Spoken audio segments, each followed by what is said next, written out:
சர்வம் முருகார்ப்பணம். Bharani astral tips சேனலுக்கு உங்கள் எல்லாரையும் அன்போடு வரவேற்கிறேன். நம்ம சேனலுக்கு இப்போ தான் புதுசாக வந்திருக்கீங்கன்னா மறக்காமல் சப்ஸ்கிரைப் பண்ணி வச்சுருங்க. அப்போ தான் தினமும் போடுற வீடியோ நீங்கள் பார்க்க முடியும். சரிங்களா, இன்றைக்கி நம்ம இதை பற்றி பார்க்க போகிறோம்னா ரிஷி சாபம். சரிங்களா, சாபங்களோட பல வகைகளை பார்த்துட்டு வரோம். அதில் இன்றைக்கி பார்க்க போகிறது ரிஷி சாபம். ரிஷி சாபம்னா நம்ம அந்த காலத்தில் பார்த்துருப்பீங்க, அந்த முனிவர்கள் சாபம் கொடுப்பாங்க அதிகமாக, புராண கதைகள்லாம் வரும். அதான் இப்போ உள்ள அந்த ரிஷி சாபமும். இப்போ முனிவர்கள் இல்லாட்டாலும் அந்த பக்தர்கள் இருக்காங்க தெரியுமா, அவங்க மூலமாக அந்த ரிஷி சாபங்கிறது ஏற்படும். சரிங்களா, இப்போ அந்த ரிஷி சாபத்தை பற்றி நம்ம ஃபுல்லாக வீடியோக்கு போய் பார்க்கலாம். வீடியோக்குள்ளே போகிறதுக்கு முன்னாடி நம்ம வீடியோ பிடிச்சிருந்ததுன்னா உங்களுக்கு மறக்காம லைக் பண்ணி சப்ஸ்கிரைப் பண்ணிக்கங்க, முடிஞ்சால் ஷேர் பண்ணிக்கங்க. சரிங்களா, சரி வாங்க இப்போ வீடியோக்குள்ளே போகலாம். ரிஷி சாபம் இது யாரெல்லாம் ஏற்படும்னா, கடவுள் மேலே உண்மையான பக்தி உள்ளவங்க இருக்காங்களா, அவங்கள வந்து அவமதிக்கிறதுனா அவங்கள வந்து கிண்டல் பண்ணுவாங்க. பார்க்க பட்டை போட்டிருக்கான், இந்த ருத்ராட்சம் போட்டிருக்கான் அப்படி இப்படின்னு சொல்லி ஏதாவது குறை சொல்லி அவங்க நக்கல் அடிப்பாங்க. 10 பேர் பக்திமான்மா இருக்கான்னு சொல்லி கிண்டல் பண்ணுவாங்க. அப்படி பண்ணக்கூடாது, அது ரிஷி சாபத்துக்கு தான் வழிவகுக்கும். சரிங்களா, அதுக்கடுத்து அவங்கள ஏமாத்துவது, ஒரு அப்பாவி பக்தனை பிடிச்சிக்கிட்டு ஏதாவது பிடிச்சி ஏமாத்துறதோ இல்லை அவங்களோட பொருளை வந்து நீங்கள் அபகரிக்கிறதுன்னு நினைக்கிறதோ தப்பு. ஏன்னா வந்து அவன் கடவுளை வந்து உண்மையாக நேசிக்கக்கூடியவன். எப்போவுமே வந்து கடவுளோட தீவிர பக்தன் வந்து மனம் உடைஞ்சு கடவுள்கிட்ட அழுகிற நிலைமைக்கு நம்ம கொண்டு விடவே கூடாது. அப்படி விட்டிங்கன்னா அது வந்து பெரிய பெரிய பாவம். ஏன்னா அவனோட வார்த்தையை கடவுள் கண்டிப்பாக கேட்பார். சரிங்களா, ஒரு தவறும் அறியாத ஒரு பக்தனோட மனசை மட்டும் நம்ம உடைக்கவே கூடாது. இறைபக்தி உள்ள யாரோட மனதையும் உடைக்கிறது சரியல்ல. ஏன்னா அவங்க வந்து ஏதாவது ஒரு தெய்வத்தை வணங்கிட்டு இருப்பாங்க. அது வந்து இந்துவாக இருந்தாலும் சரி, கிறிஸ்டினாக இருந்தாலும் சரி, முஸ்லீமானதே ஒரு தெய்வத்தை தான் அவங்க வணங்குறாங்க. அந்த மனசை அவங்க உடைச்சி எரியும் போது அந்த வேதனையோட போய் அந்த கடவுள்கிட்ட வேண்டான்னா அந்த வேண்டல் கண்டிப்பாக பழிக்கும்.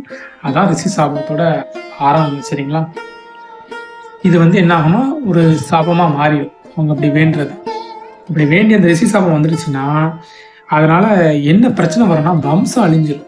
சரிங்களா, நான் சொன்னேன் ஃபஸ்ட்டே, இது வந்து மிகப்பெரிய பிரச்சனை. அது அப்படி கடவுள்கிட்ட போய் அவர்கள் வேண்டக்கூடாது. அப்படி வேண்டிட்டாங்கன்னா இந்த அவங்களை கஷ்டப்படுத்தினாங்க, அவங்களோட வம்சமே இல்லாமல் அழிஞ்சு, இருந்த தடம் தெரியாமல் அழிஞ்சிருவாங்க. மொத்த குடும்பமே இப்படி ஒரு குடும்பம் இந்த ஊரில் இருந்துச்சா அப்படின்னு தெரியாத அளவுக்கு அழிஞ்சு போவாங்க. சரிங்களா, ஆதி காலத்துலேருந்து இந்த காலத்து வரைக்கும் சொல்கிறேன், முனிவர்களுமே பக்தர்கள்.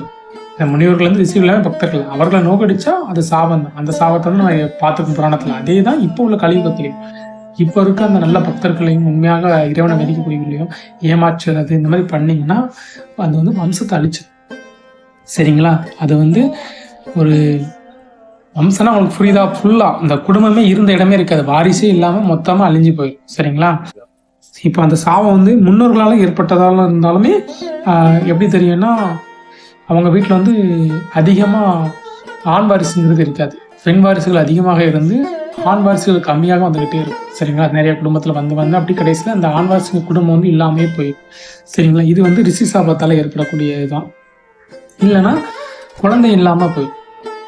அவங்க வம்சத்தில் யாராக இருந்தாலும் அதிகமாக குழந்தையே பிறக்காது. அப்படி குழந்தை பிறந்தாலும் பிறந்த கொஞ்ச நாள் இறந்து அந்த வம்சம் வந்து விருத்தி அடையாமல் இருக்கிறது நான் புரிஞ்சுக்கலாம், ரிஷி சாபம் இருக்குது அப்படின்னு சொல்லிட்டு. சரிங்களா, இந்த ரிஷி சாபங்கிறது கடுமையான சாபம் தான். சரிங்களா, இதுக்கு பரிகாரம் என்ன அப்படின்னு நம்ம பார்த்தோம்னா, சித்தர்களும் முனிவர்களும் சீவசமாதி அடங்கியிருப்பாங்க. நீங்கள் பார்த்தீங்களா, நிறைய இடத்துல சீவசமாதியாக இருப்பாங்க அந்த சித்தர்கள் முனிவர்கள் இவங்கெல்லாம்.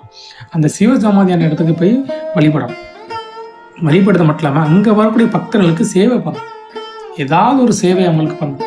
குடிக்க தண்ணி கொடுக்கலாம், ஏதாவது ஒரு சேவையாக அந்த பக்தர்களுக்கு நீங்கள் சேவை பண்ணி அந்த இது பண்ணால் மட்டும்தான் அந்த சாபத்தை எடுக்க முடியும்.